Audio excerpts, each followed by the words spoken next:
no me considero un hombre de negocios, me considero un emprendedor, pero soy mucho de emprender cosas que me hagan feliz o que sean un sueño o un reto. O sea, si soy bueno para algo y me pagan por hacerlo y no me gusta, no lo hago. No tiene que ver con dinero, en mi caso. Disfruto mucho los retos, alcanzar las metas.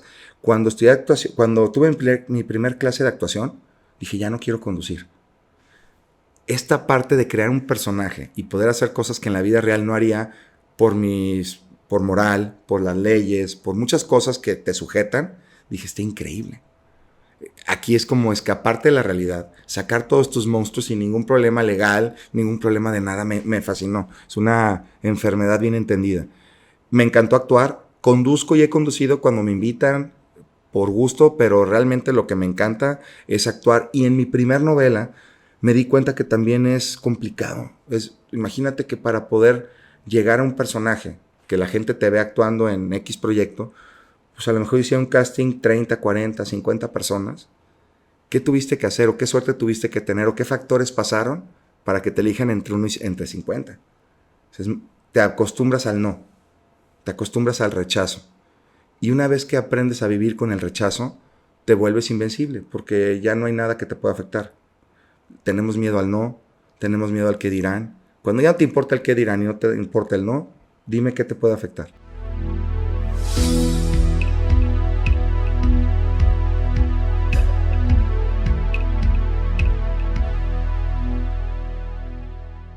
Bienvenidos a Progresivo Podcast, yo soy Alberto Narracilla y aquí entrevistaremos a personas destacadas por su mentalidad de grandeza. Aquí compartiremos los retos, sacrificios y victorias que han vivido y los han llevado a formar su camino de éxito. Hoy tenemos como invitado a Alberto Agnesi, actor y productor de cine y teatro mexicano con más de 10 años de experiencia en la industria. Alberto en su faceta de empresario es CEO y fundador de Señor de los Cielos Tequila, empresa que ha tenido un crecimiento extraordinario en los últimos 5 años, con expansión a más de 9 países. Hoy hablaremos de cómo mantenerse fiel a tus ideales, la pasión en tu trabajo y el manejo a la frustración. Bienvenidos a Progresivo Podcast. Nos acompaña Alberto Agnesi. Agnesi, ¿cómo se pronuncia bien, amigo? Ahora sí que hay dos formas. La forma de cómo lo lees, que es la común, como dicen los españoles. Cualquier palabra se tiene que pronunciar a como se lee. O su origen es italiano, se pronunciaría Agnesi. Agnesi. Agnesi. Oye, pues muchas gracias por aceptar nuestra invitación. No, a ti, contento de estar aquí con ustedes. La verdad, oye, este amigo en común que tenemos que nos pudo conectar, cuando yo le platicaba a mis socios de, oye, vamos a entrevistar a Alberto, es como, el que salió en tal serie, el que salió en tal película. Qué buena onda. Sí, y hoy con un rol empresario, pero me gustaría empezar por tu etapa o cómo empezaste este involucramiento con el fútbol. Con el fútbol, fíjate que desde niño, pues vengo de una familia futbolera. Mi tío abuelo fue presidente de Chivas, a él le tocó la época del campeonísimo a Jorge Agnesi desde. Y de ahí el que retomó más fue mi papá, Alberto Agnesi Aviña. Fue directivo de Chivas pues, más de 35, 40 años. Le tocó toda la parte cuando andaban quebrando, poder hacer esta sociedad con Martínez Garza, que en paz descanse, y rentar el equipo por 9, 10 años para después hacer la transformación de la SA con Jorge Vergara. Mi papá aficionado a Chivas, entonces yo nací y me crié en el fútbol, ¿no? Iba a las concentraciones desde niño y para mí eran mis amigos, yo no los veía como las figuras que eran, yo veía a Fernando Quirarte y para mí Fer era el señor, porque pues tú de niño cuando tienes 4 o 5 años, a cualquier persona que mida más de unos 50, pues lo ves como señor, ¿no? Yo veía a Fernando Quirarte como mi amigo, el que llegaba a la concentración y me daba el postre que mi papá no me dejaba tomar, o el refresco que mi papá no me dejaba tomar, igual a Demetrio Madero, a Benjamín Galindo, a toda esa camada.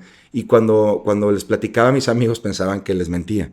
Entonces, una vez organizamos una ida a todos mis compañeros a la concentración y fue la primera vez que me enfrenté a la manera en la que la gente que no tiene acceso a los ídolos los ve y convive con ellos. Para ellos era wow, poder estar con Quirarte, poder estar con Benjamín Galindo, una foto, cenando con ellos. Y también me gustó mucho la humildad con la que ellos se manejaban. Fue algo que para mí me marcó y por eso no tolero mucho la prepotencia, no tolero mucho la gente que por estar en cierto nivel o en cierta posición de poder, de repente cambia sus formas. Es algo que yo no puedo. O sea, yo creo que vivimos para servir. En ese servir hay que buscar ser feliz uno, ¿no? Pero tienes que servir para poder servir para la vida, ¿no? De hecho, no sé si has escuchado que cuando una persona incrementa su poder o económicamente, pues realmente demuestra más quién es, ¿no? Maximiza más quiénes somos. Sí. ¿Tú concuerdas? El dinero es un desmaquillante, el poder es un desmaquillante. Somos lo que somos. Hay gente que dice, agarró dinero y cambió. No, no, no cambió. Está mostrando su verdadero ser. Una persona que es mala, que es egoísta con dinero, va a ser más mala y más egoísta. Una persona que es generosa, le llegan recursos, le llega poder y los pone a disposición de la gente que él ama o de la gente que puede servir. Coincido contigo. Oye, y en este caso que tú tenías hasta cierto punto este acceso a estas figuras, eh, tú una vez que creces y puedes ver cómo las demás personas idolatran, digo que pues a cierto punto tú ya al ser figura pública, pues supongo que tú te lo enfrentas ahora desde el otro lado, ¿no? Eh, ¿Tú qué relación puedes ver respecto a una persona que es famosa y tú cómo la ves o cómo la pones en un pedestal, a una persona que estás conviviendo realmente similar? ¿Sabes qué? Creo que esa enseñanza que me dieron cuando me llegó los primeros ramalazos de fama, pues realmente yo sí tenía muy claro que quería ser como siempre fui por lo que me tocó vivir con ellos. Porque sí, la fama es una bebida alcohólica, te emborrachas. Y a veces un borracho puede ser mala copa o un borracho puede ser divertido. Tú eliges cómo quieres tomar, cuánto quieres tomar y cómo quieres manejarte cuando tomas. Creo que la fama es muy similar y no es fácil de controlar, igual que el alcohol. Oye, y en esta parte de fama, tú en algún momento supongo que quisiste ser futbolista. Sí. ¿Qué pasó? Pues mira, lo máximo que llegué a jugar, me tocó jugar en el Correcaminos, que estaba en primera A, con Demetrio Madero.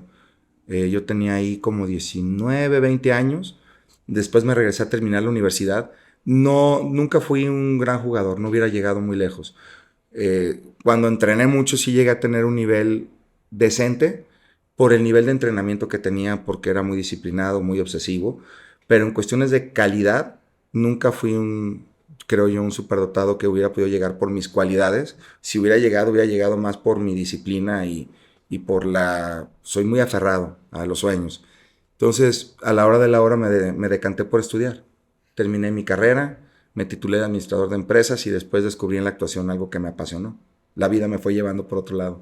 Entonces, ¿a ti no te pasó como coloquialmente ya es en México que todos nos lastimamos de la rodilla?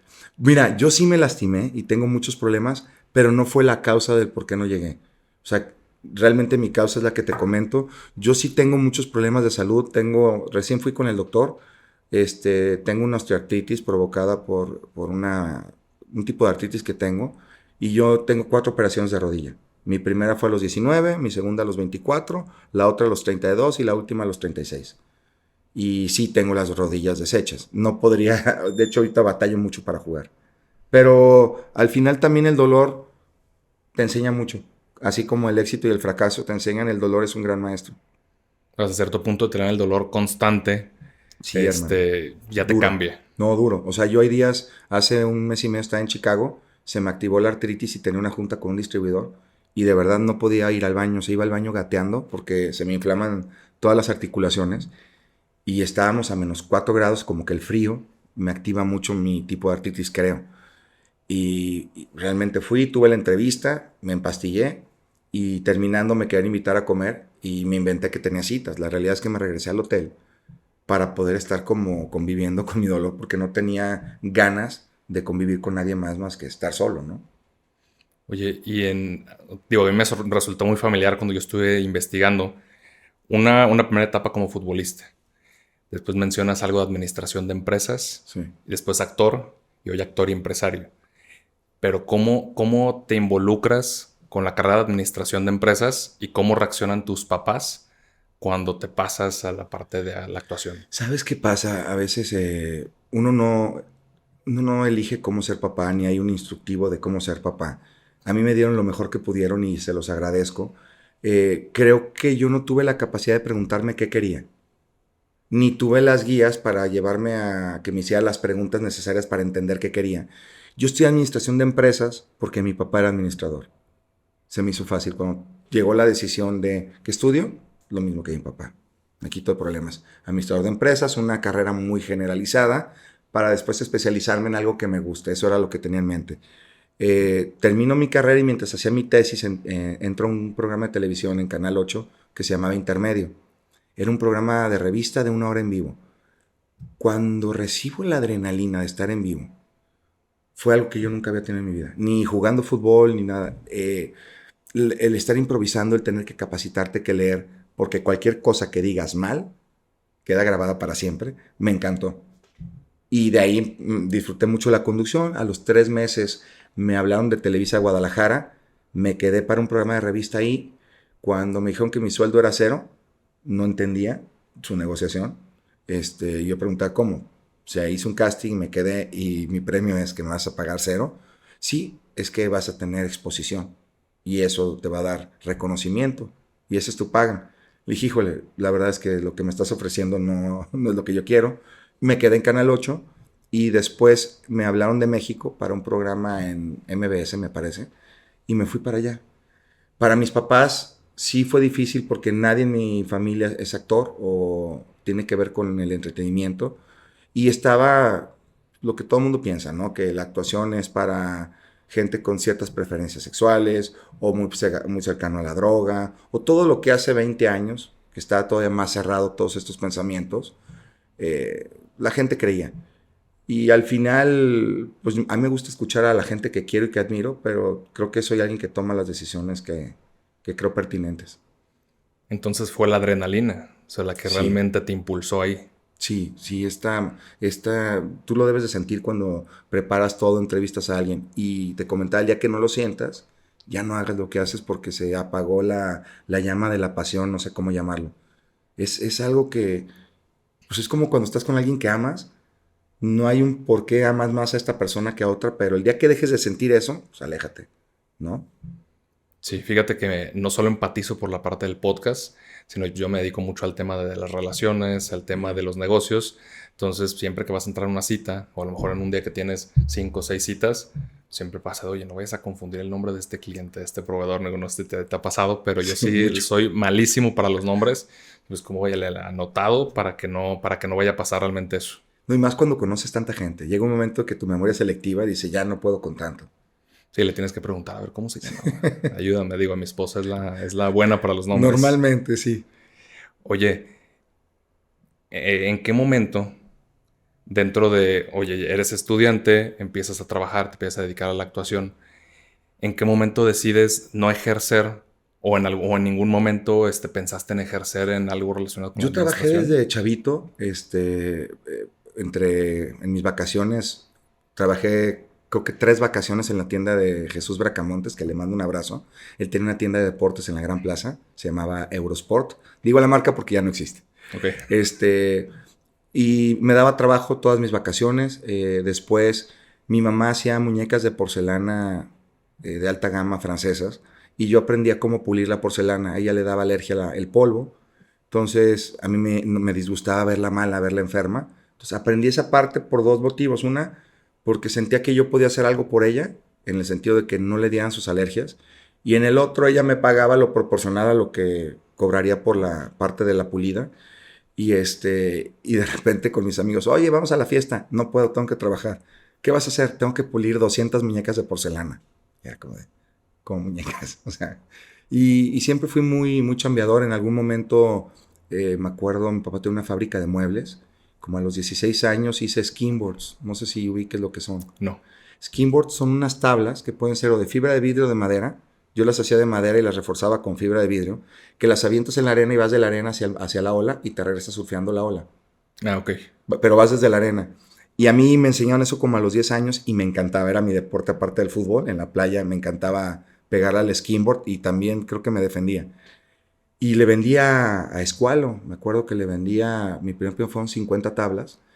Y pues cuando yo empecé a costear, pues costeaba muy empíricamente porque apenas iba a entrar a la universidad. Y bueno, yo decía, oye, papá, pues ¿cuánto te cuesta la madera? Tanto. Ah, pues yo le quiero ganar tanto.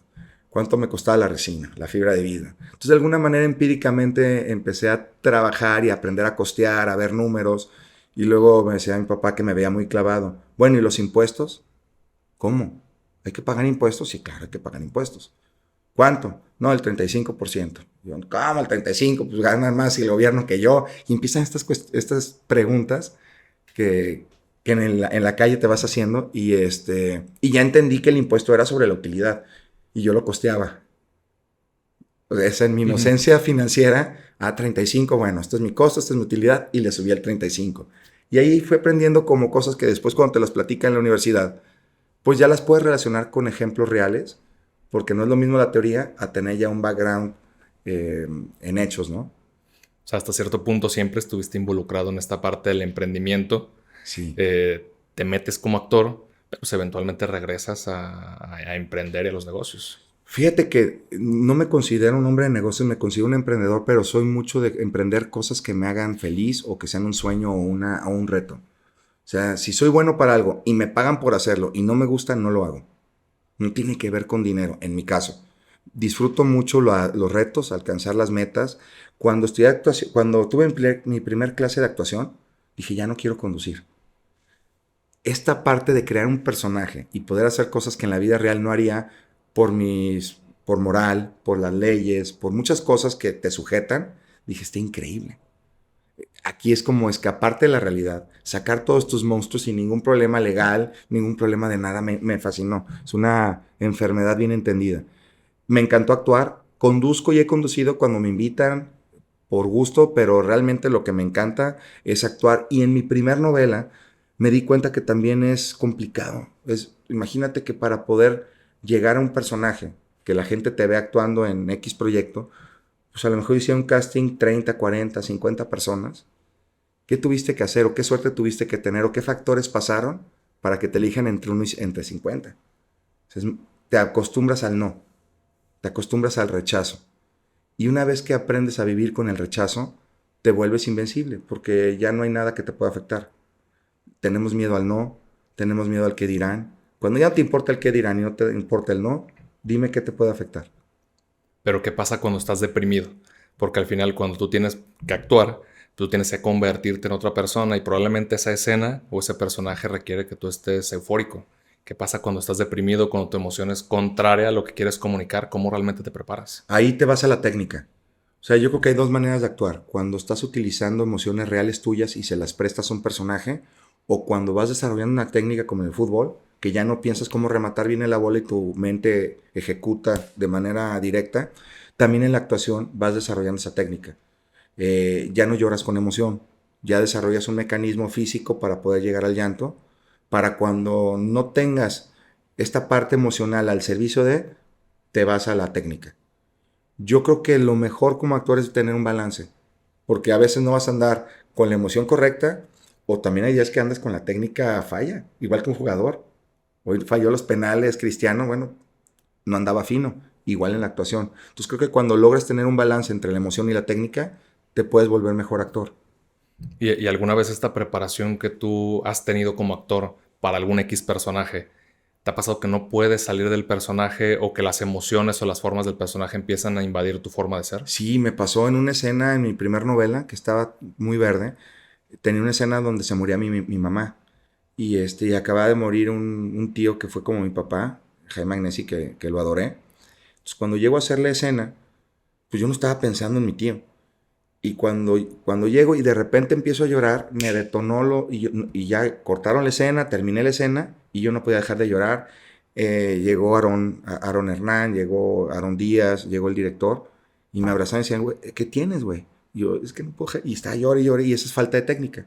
No pude cortar un proceso emocional y son de esos llantos que no puedes pararlos. O sea, me detonó. Son cosas que tenemos guardadas, que de repente las tienes en una vida común guardaditas o controladas, y cuando estás tan expuesto, tan desnudo en una escena, de repente pueden aflorar, sobre todo cuando no tienes la técnica para controlarlas. Y yo ahí, era mi primer novela, apenas estaba experimentando. ¿Cuántos años como tenías? si tenía 24 años. 24. 24 años. Sí, yo me titulé a los 22, estudié en el SEA. No, habré tenido 25 años porque me aventé 3 años de carrera en el SEA. Oye, ¿y realmente sí te vino como este recuerdo de tu tío? No, hombre. Pero a un nivel, me pegó más que cuando murió. Cuando murió estaba en la vida normal con mis emociones controladas. Ese día haz de cuenta que tuvieras una herida abierta y que te echen alcohol. O sea, no hay manera de que no te duela, ¿sabes? Sí, fue muy fuerte. Y también después lo platiqué con Alex Ayala y él fue el que me dijo, tienes que aprender a controlar tus emociones. De repente, ¿qué técnica usas? Le digo, no, bueno, esta, ok, también hay estas formas. Y vas compartiendo. Yo agradezco mucho a la gente de experiencia que tiene esta capacidad de servir para ayudarte a entender cosas que uno de nuevo pues está experimentando, ¿no? Y en esos momentos o en algún otro momento decidiste, oye, pues voy a ir a lo mejor con un psicólogo, con un terapeuta para buscar cómo nivelar esa parte. Es de cajón. O sea, como actor tienes que tener terapeuta sí o sí. Para tus personajes, para ti. A veces vas al terapeuta no para cosas personales. Oye, voy a crear, por ejemplo, cuando hice a Lupillo Rivera, iba con mi psicólogo, le digo, oye, tengo que hacer este personaje, ¿cómo lo ves? No, bueno, tiene tal perfil, se ve que es un poco machista por esta y esta y esta razón. Todo inferido. Ujú. Y sobre eso vas creando un personaje que realmente, aunque la gente no lo vea, tú ya le creaste un porqué, de dónde viene, a dónde va, por qué va a reaccionar así ante esta emoción. No nada más porque lo dice el texto. El texto solamente es un pretexto para hablar. Tiene que haber algo atrás que a ti como creador te dé la tranquilidad de que sí es cierto que lo va a decir. Y entonces te comprometes con el personaje y te dejas llevar y terminas haciendo algo muy padre, que esa es la magia, que sí, no dejo de ser Alberto Agnesi, pero estoy interpretando a Lupillo Rivera y es mi versión de Lupillo Rivera, lo que yo creo que él sería en esta situación atado al texto, ¿no? Sí, o sea, de alguna forma vas dejando como estas pistas en tu comportamiento, en tu gesticulación, del cómo sentirías en función a este patrón de comportamiento. Sí, por ejemplo, la primera escena, que no grabas en orden, me decían, oye, Jenny te pide permiso para ir a abrirte un concierto. Entonces, en ese momento mi personaje era el líder de la familia, todos le servían, pues a mí no me iba a gustar que mi hermana me quiera abrir un concierto, porque ella trabaja para mí en marketing, porque me va a abrir un concierto. Entonces, más allá de decir, voy a poner esta cara, que la gente dice, oye, ¿por qué pusiste esta cara? Es que yo no sé qué cara puse. Te puedo decir qué estaba pensando y por qué, pero lo demás tiene que salir de esta creación, ¿no? Oye, Bueno, es la manera en la que a mí me gusta hacer mis personajes. sí, como más hacia el comportamiento, más hacia el racional de, Sí, oye, pues si hace esto es porque está pensando sí. esto. Hasta cierto punto de método, ¿no? Que le De llaman método. de Y en método. los silencios es donde a mí cuando veo películas, la parte que más me atrapa de un actor no es cuando está hablando, a menos que sea De Niro o sea alguien que dice, qué barbaridad. Los silencios. Un actor que actúa en silencio es que está creando. Cuando un actor no habla, y en la vida real lo vemos, ahorita tú no estás hablando, pero estás haciendo gestos, estás interesado en lo que yo te voy a decir, me lo estás demostrando. Y si esta cámara, si ahorita fuera una película, yo no me tomaría a mí, se escucharía mi voz y yo te tomaría a ti. Para mí es más interesante tu reacción que lo que yo estoy diciendo si yo estuviera contando esta película. Ujú. Pero tienes que estar comprometido, tienes que estar escuchando, tienes que estar observando. Por eso bueno, a mí no me gusta utilizar apuntador. Me distrae, te quita atención de lo que le tengo que poner atención. Pero a veces te obligan. ¿Y memorizas Sí, o improvisas? no, memorizo todo. De repente, como ser humano, puedes cometer un error y la capacidad de improvisación te la da el estudio. Entre más conozcas el personaje, la escena o el personaje con el que estás interactuando, tu improvisación va a ser más asertiva y menos... Mucha gente dice, improvisé. Sí, ¿con qué bases? ¿Con designio divino o con conocimiento? Con estudio. Con estudio se nota. Cuando una obra de teatro, pues no hay toma dos. Tienes que improvisar. ¿Te dio mal el texto? Bueno, ok, se brincó 2 hojas. ¿Cómo hago para regresarme de una manera lógica? Y eso lo piensas en 2 segundos. Esa parte me encanta. Por eso el teatro es mágico. Sí, o sea, este conocimiento que te da. Fíjate que esta parte de improvisación, el otro día estaba platicando con mi esposa, Ajá. y yo le decía, es que cuando tú me vas pensando y me tarde realmente para contestarte o para decir algo a un cliente, lo que sea, pues es lo más auténtico, porque sí estoy seleccionando y estoy buscando la mejor respuesta, Sí. pero cuando me vas hablando es que estoy improvisando. Porque a veces tenemos tantas cosas en la cabeza, estamos haciendo tantas cosas y vamos a un ritmo de vida muy alto que la improvisación de las cosas siempre, siempre van a estar ahí. Sí, es lo que te rescata. Oye, y en esta parte que tú hablas entre enfermedades, entre una parte de emprendedor, ¿tú realmente has pensado que hay un problema con la estructura del ser actor? de cara a la seguridad económica. Lo vi algo relacionado pues, en algún podcast que participaste.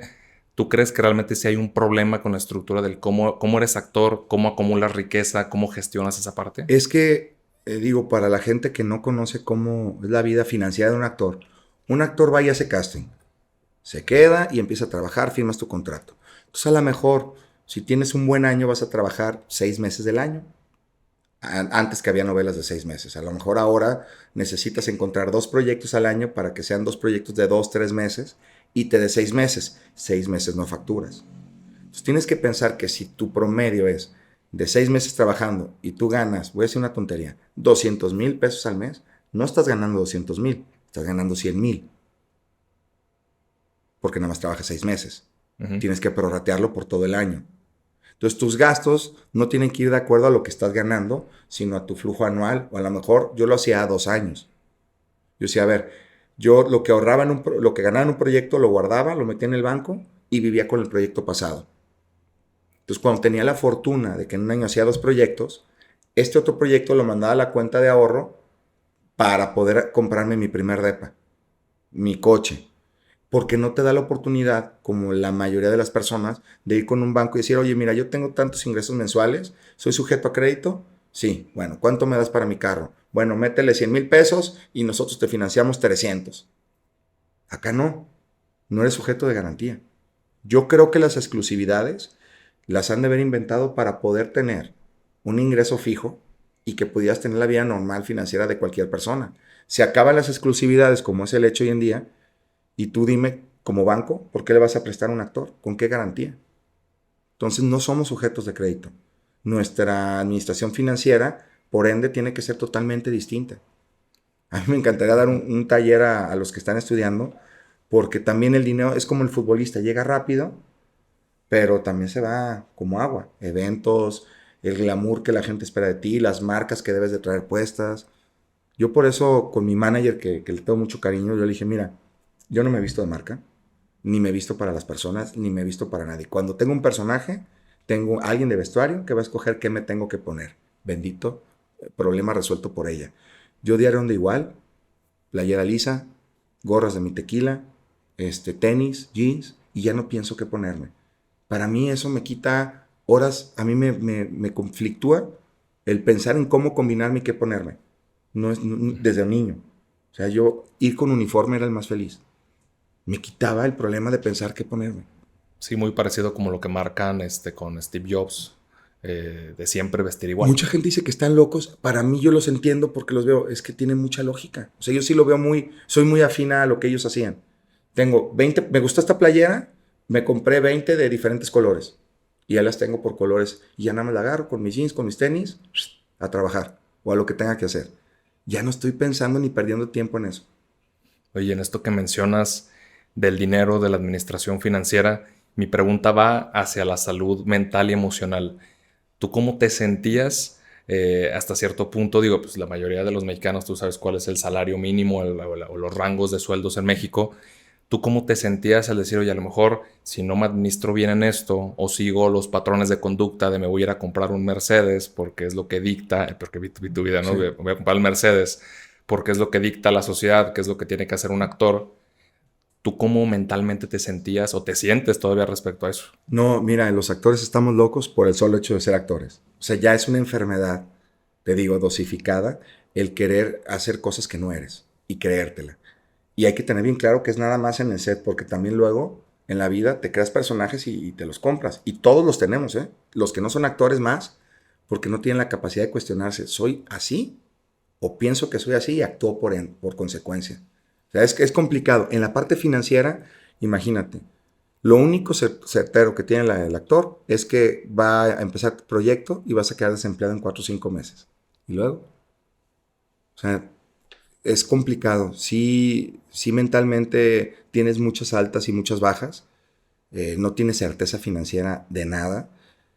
Crear una familia siendo actor es más complicado o, desde mi punto de vista, más irresponsable, porque yo creo que como padre de familia debes de tener cierta capacidad de proveer si decides crear, hablo de hijos, no de parejas, ya teniendo hijos, Y querer hacer una familia cuando ni siquiera sabes qué tanto eres capaz de proveerte a ti, a mí se me hace un acto irresponsable.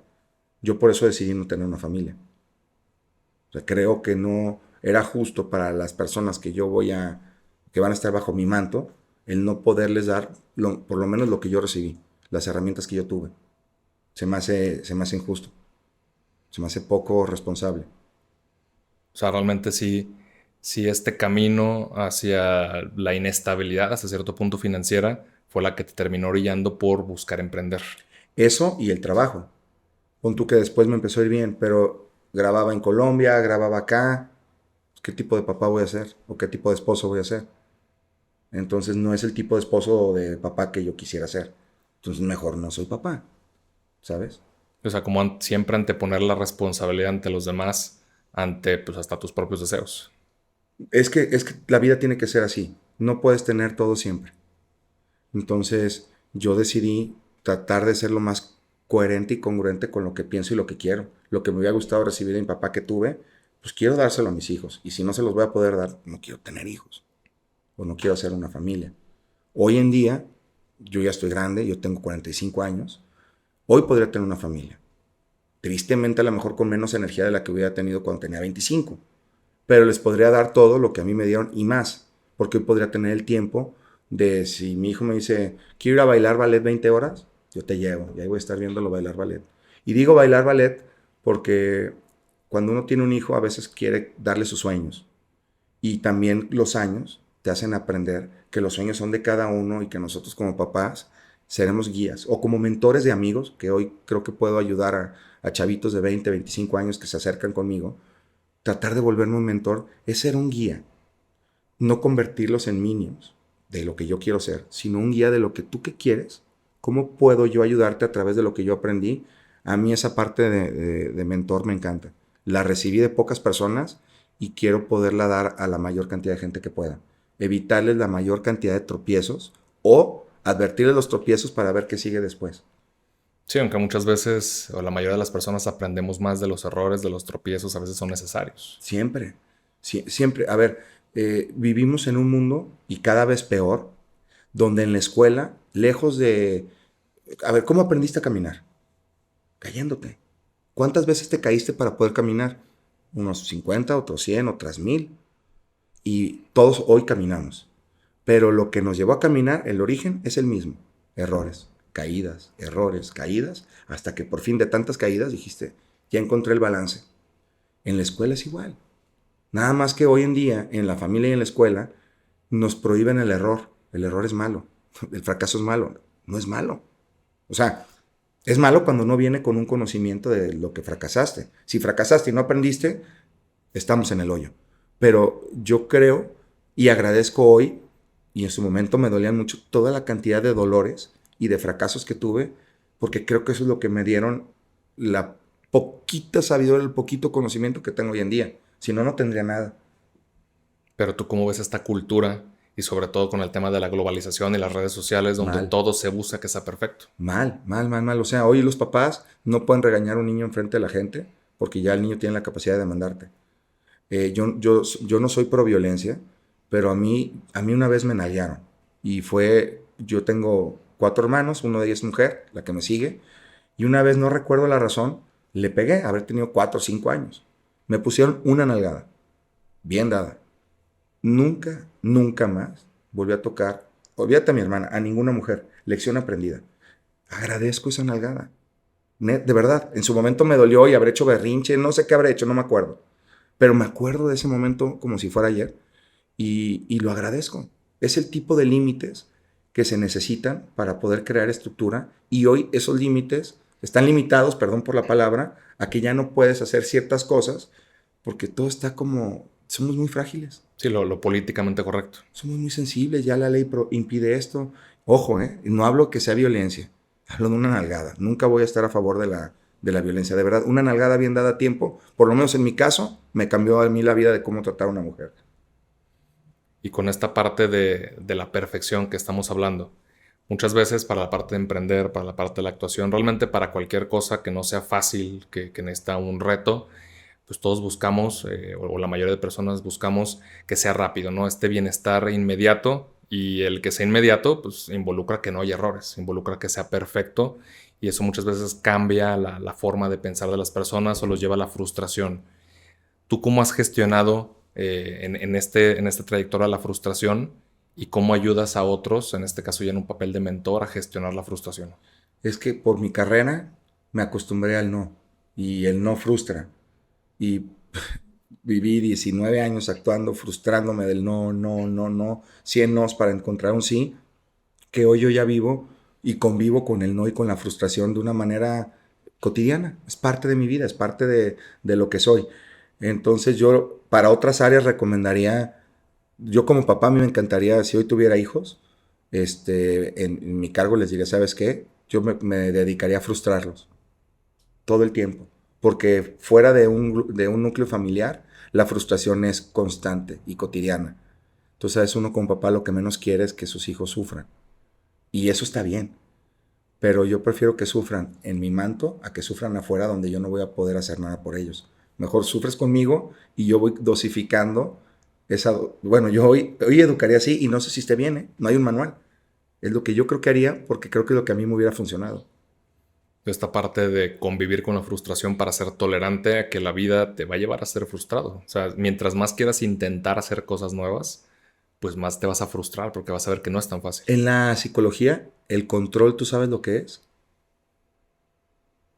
El control es miedo. Cuando tú quieres controlar cualquier situación, es que hay un miedo. ¿De dónde viene el miedo? O sea, te voy a decir una cosa que podemos tener en común. Tú y yo lavamos el carro y lo manejamos despacito porque tenemos miedo a chocar. Es el mismo miedo, es el mismo... Pero ¿de dónde vienen tus miedos? Y los míos son totalmente diferentes. Ahí es donde viene la exploración. Creo que entre menos intentemos controlar, más felices vamos a ser. Y nos va a obligar más a vivir en el aquí y en el ahora. Dejar de vivir en el pasado con la melancolía, ni dejar de pensar en el futuro con la ansiedad. El estar aquí en el ahora, hoy tengo 1000 cosas que hacer y 1000 problemas que resolver. Hoy estoy contigo, estoy con Alberto, platicando de lo que tú quieras preguntarme y todo lo demás está bloqueado y está afuera. En cuanto salga esta puerta, empezaré a ver qué resuelvo. Pero hoy estoy disfrutando este momento contigo, conociéndote, agradeciéndote la invitación y aprendiendo de lo que tú me puedas dar. Creo que es estar aquí en el ahora y vivir, aprender a vivir con el dolor y la frustración. Son grandes maestros, no los niegues. Fíjate, esto que mencionas, lo platicamos en la charla con Antonio Cruz, Ajá. que es una empresa que se llama Curao Biotech. Obviamente va desde la parte del razonamiento, pero ya técnico, biológico del ser humano, de su empresa. Y bien mencionaba que el humano es el único animal que al estar en el momento presente no va a reaccionar por el presente. Va a regresar a un momento pasado, a una emoción, lo va a relacionar y va a actuar en consecuencia. Eso es actuar, ¿eh? Ahorita acabas de definir la actuación. Tienes un estímulo hoy, recibes lo que viviste en algún momento, lo transformas y lo dices. Eso es actuar. Todos actuamos. Sí, sí, sí. O sea, la realidad es que tú estás aquí y tú seleccionas a veces cuando estás preparado o la experiencia te lo lleva, pues dices, oye, ¿en qué emoción o qué voy a relacionar del pasado para traerlo al presente? Pero en el día a día, pues lo que hacemos. O sea, vamos a reaccionar lo que mencionas del auto, ¿no? Pues a lo mejor no voy a avanzar tan rápido porque ya choqué. Pero a lo mejor tú, porque dices, oye, fulanito de tal que conozco chocó. Entonces la emoción y la relación contra la acción es lo que va a trabajar. Sí, eso lo platicamos en la charla. Y mira, pues al final de cuentas, un tema totalmente diferente, pues termina encajando en la actuación y termina encajando en Por el día a ejemplo, día. a mí tu trabajo me lo puedo imaginar y me encanta. Si yo tuviera que interpretarte a ti, es muy padre porque imagínate la cantidad de giros, personas y experiencias que te van a compartir. O sea, tú te vas a convertir en una enciclopedia en un ratito. O sea, entre más podcast y más personas entrevistes, todas estas experiencias, que a lo mejor no las vas a aprender como ellos, pero qué riqueza tan padre te va a dejar todas las personas que vienen a verte, de tantos giros distintos, ¿no? Es que la realidad es que acabas una charla y te vas horas reflexionando y sí, son lecciones. O sea, al final de cuentas, creo que Qué el padre. peor error que podemos cometer es toparnos a estas personas que nos pueden dejar algo y pasarlo porque nos creemos lo suficientemente chingones como para decir el que tiene que enseñarme.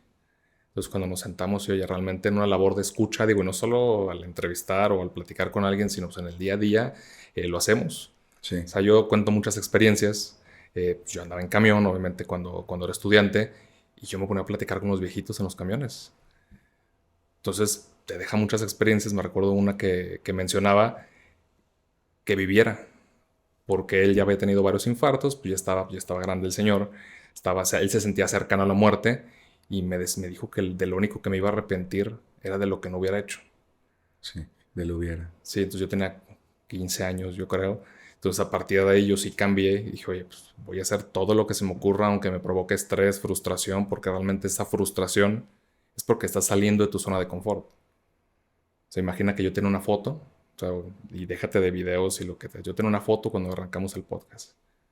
Y lo primero que hicimos fue, vamos a hacer una sesión de fotos y vamos a hacer una grabación de prueba porque yo no tenía nada. Y al final tú tuve que romper ese miedo, que supongo que es un miedo similar cuando nunca has actuado y cuando te pones enfrente de una cámara.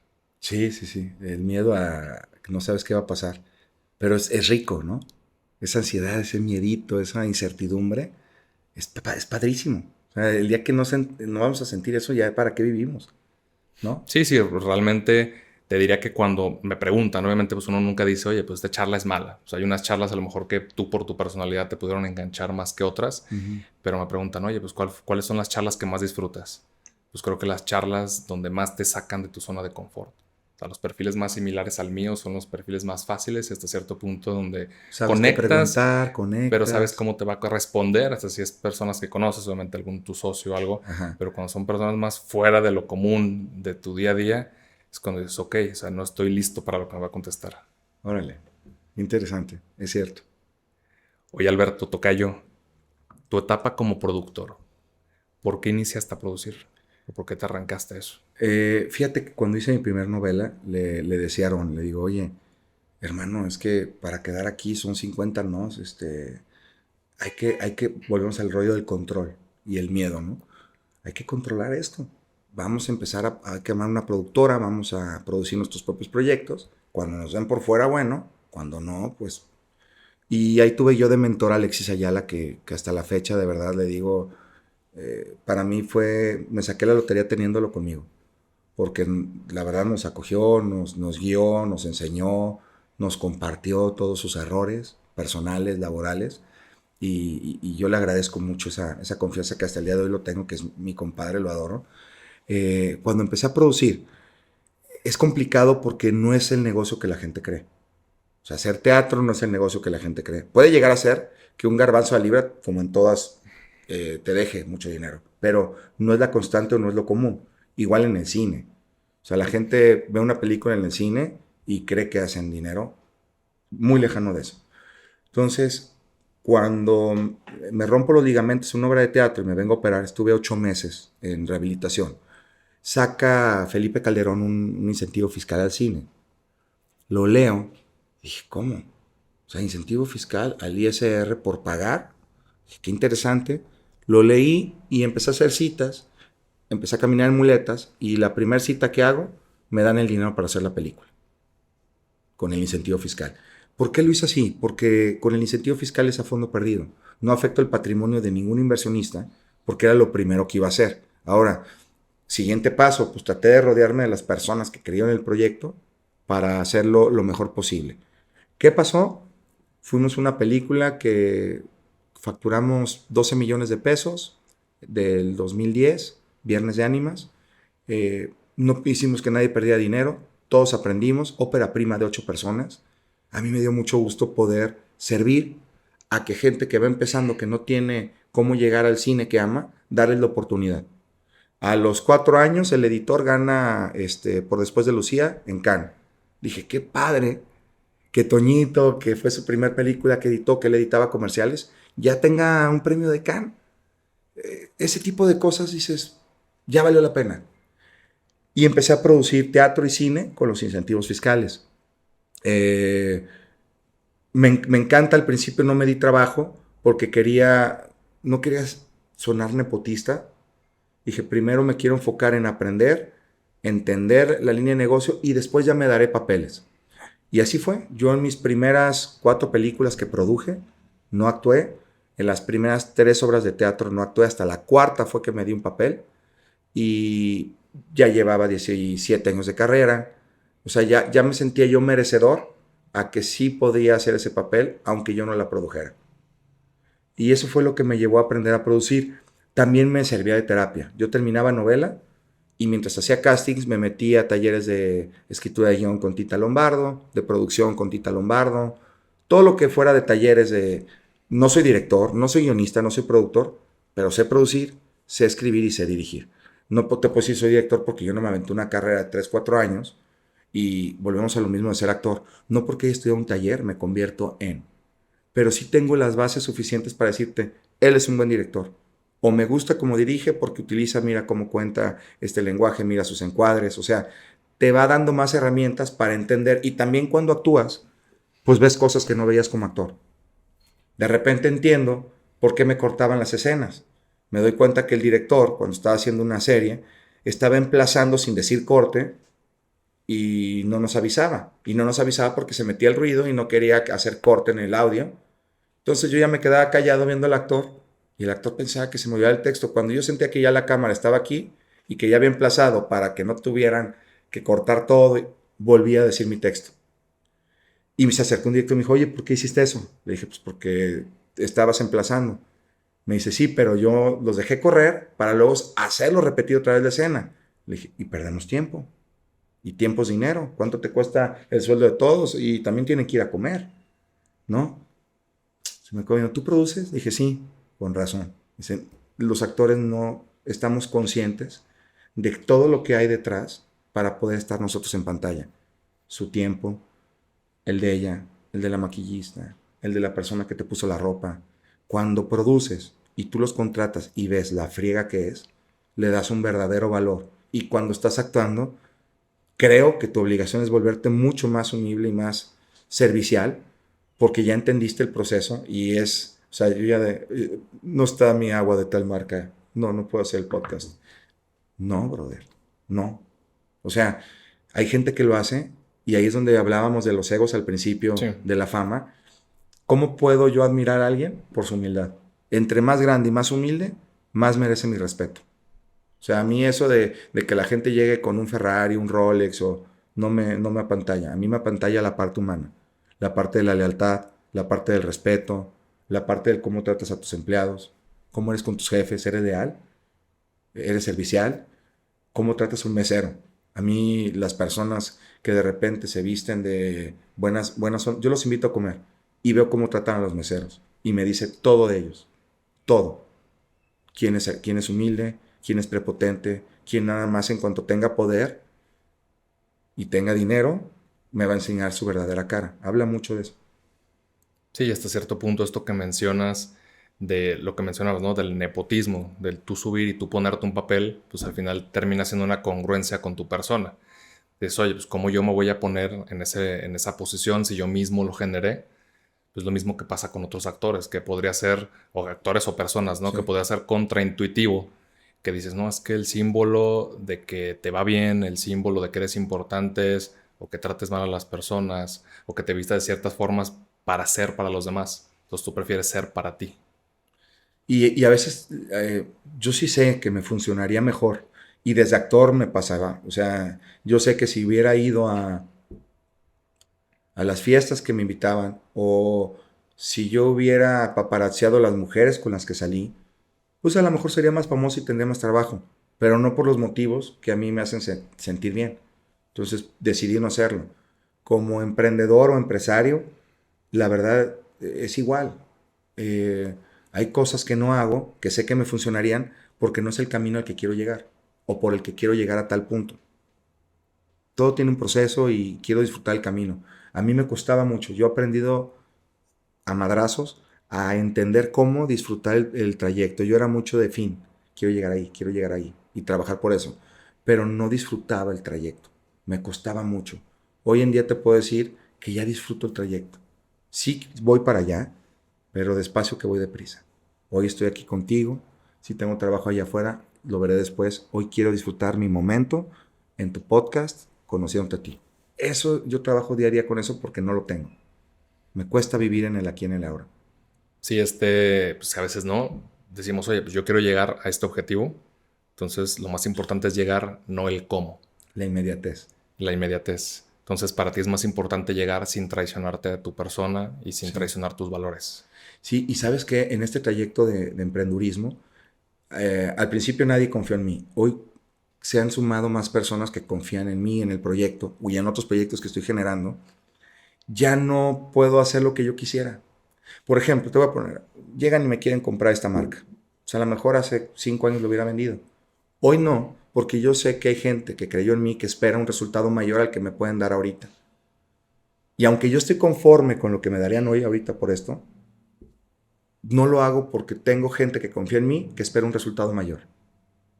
Entonces también te vuelves trabajador para los demás. Entonces yo soy un empleado.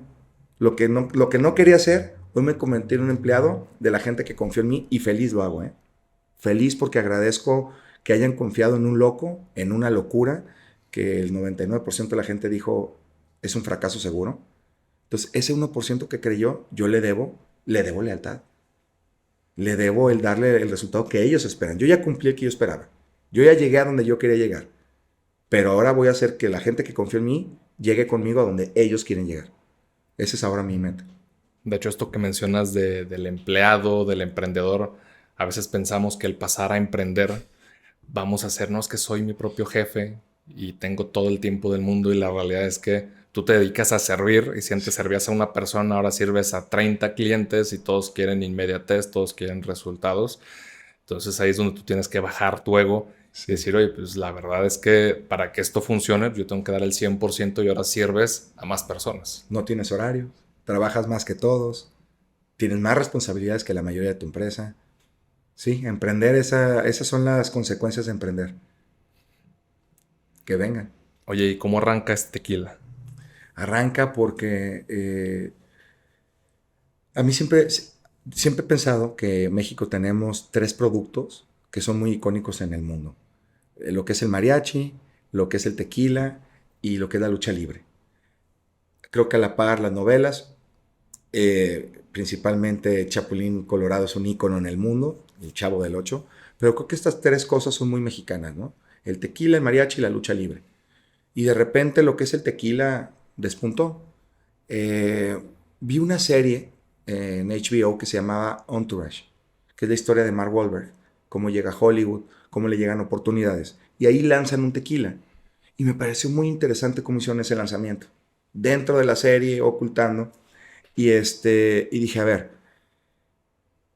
si está detrás de tequila tantos actores, no veo un solo actor que sea de Jalisco.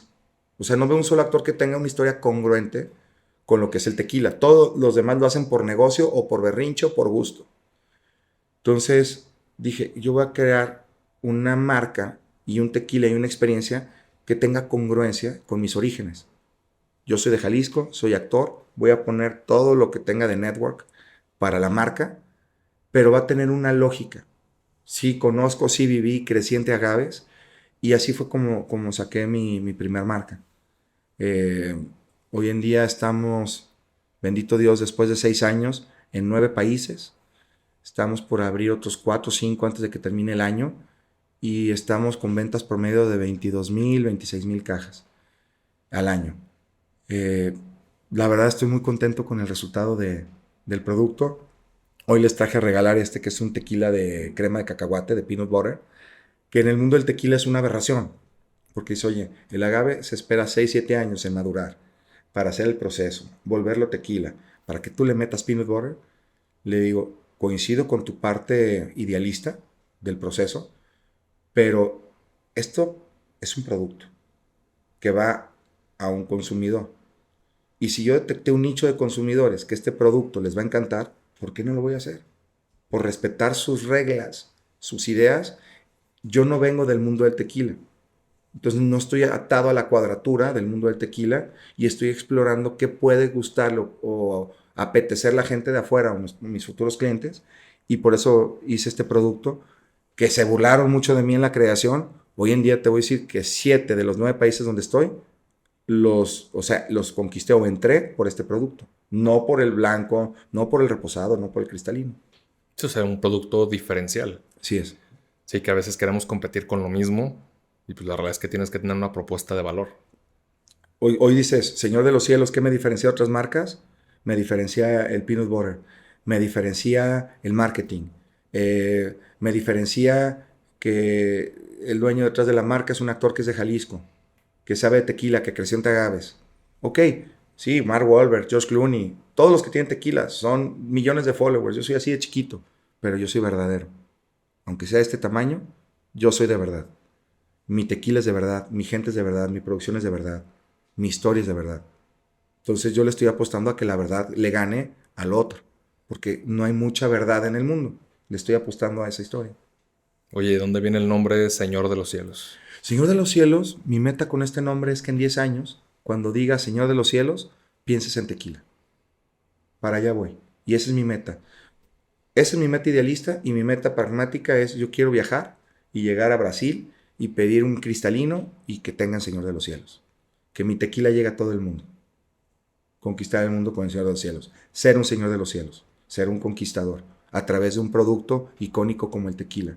Darle ese valor y no otro tipo de valores. Oye, Alberto, estamos llegando al final de la charla y me gustaría preguntarte en todos estos años, no solo de trayectoria como actor, como empresario, sino realmente en el global de tu vida, ¿cuál ha sido el problema o la barrera más complicada que has enfrentado para convertirte en quien eres hoy? Híjole, qué buena pregunta, hermano. Creo que, primero aceptar mis miedos, después de aceptarlos, trabajar de dónde vienen para conquistarlos y poder seguir adelante. Eso fue lo que en lo personal más me costó. Y fuera de lo personal, el problema latino de que la gente no sabemos trabajar en equipo, que no sabemos generar ganancias para todos, sino que nada más vemos la inmediatez de lo que yo voy a ganar y no de lo que voy a poder llevar a la mesa para que tú comas y tú comas. Creo que esas dos cosas es lo que más trabajo me costó. Sí, este pensamiento de jalarte, ¿no? De ves una persona que está creciendo y dices, no, es que no soy yo. Entonces tengo que venir y lo tengo que jalar, porque si no crezco yo, no puede crecer nadie. Sí es, la del cangrejo, ¿no? Sí, la del cangrejo.